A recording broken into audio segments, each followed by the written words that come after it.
So this is the fourth in my series on how to meditate.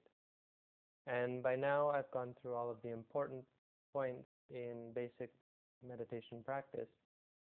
All that's left to do is to explain a little bit about how to incorporate Vipassana meditation practice into your daily life and how to continue it on into the future.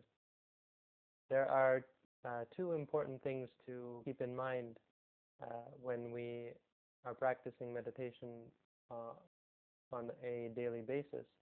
The first one is to keep in mind the four postures of the body: standing, walking, sitting, and lying down, as well as the minor postures: bending, stretching, turning, moving, touching, grabbing, raising, chewing, brushing our teeth, and so on, brushing our hair, going to the washroom, changing our clothes, whatever we do during the day, to use mindfulness as a means of keeping our level of meditative awareness throughout the day. So the most important, we take the major postures: standing, walking, sitting, and lying down, and these are also the easiest for the average person to keep in mind, to use as a meditation object. So wherever we are, whatever we're doing, when we're standing, we say to ourselves, standing, standing, standing. When we're walking, we say walking, walking, walking. When we sit down, we say to ourselves, sitting, sitting, sitting. When we lie down, lying, lying, lying. And lying meditation we can use if at night if we have trouble sleeping, or if we have trouble doing walking or sitting meditation. We can instead use lying meditation and practice rising, falling, watch the rising and the falling of the abdomen as well. Or simply say to ourselves, lying, lying, lying. So standing, walking, sitting, and lying down, these are the four major postures that we should be aware of throughout the day. The minor postures, such as bending, stretching, turning, and so on, we can also be mindful. If we're really keen on the meditation practice, it can become very important that we be mindful of every little movement. When we eat our food, raising, chewing, swallowing, and so on. We try to be mindful of everything throughout the day. This is the first set. The second set of things is called the six senses. Now, in the West, we're used to five senses: seeing, hearing, smelling, tasting, feeling, and thinking. In Buddhism, we have six senses. The sixth sense is called thinking. Thinking I've already gone over, so there's no need to explain it.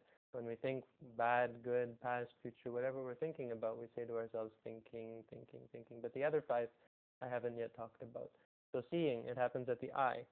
Normally when we see things, we get absorbed in it, or we get attracted to it, or we get upset by it.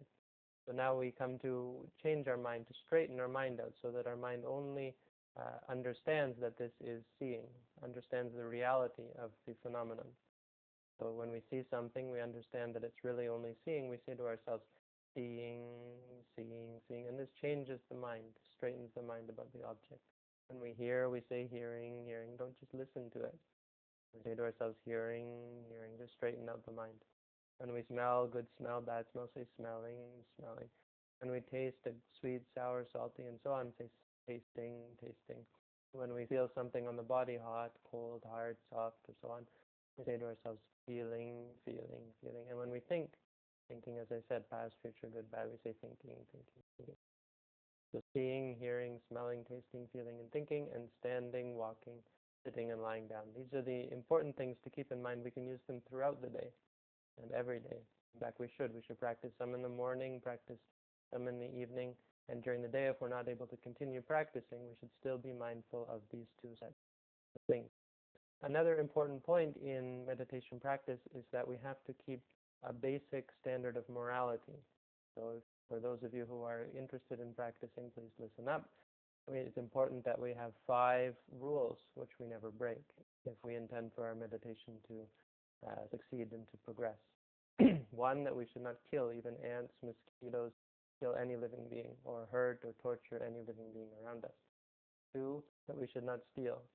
We should not take what is not given, what we do not have permission to take. 3, we should not commit sexual misconduct. We should not have romantic involvement with people who already have romantic engagement or who are under the protection of their parents or so on. Or we should not tell lies, or should not say things which are untrue with the intention that other people should misunderstand the truth. And 5, we have to stop taking drugs and taking alcohol. These are things which cause the mind to be unmindful. They take our mindfulness away from us, so we have to give these up as well. This is an essential essential point, an essential teaching, which we have to adopt if we intend for our meditation to progress, for our minds to become fixed and calm, for wisdom to arise. So this is everything that is necessary for a basic meditation practice.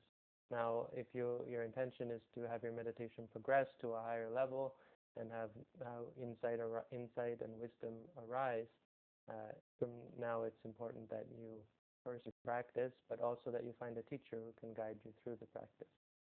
So I wish you all, everyone, the best in your lives and the best in your meditation practice, and I hope you all find freedom from suffering. For listening, I thank you for listening, and thanks to everyone for commenting and for giving their support. Really, it was overwhelming to see how much support and how much interest there is in meditation, even on the internet. So thank you very much, and have a good day.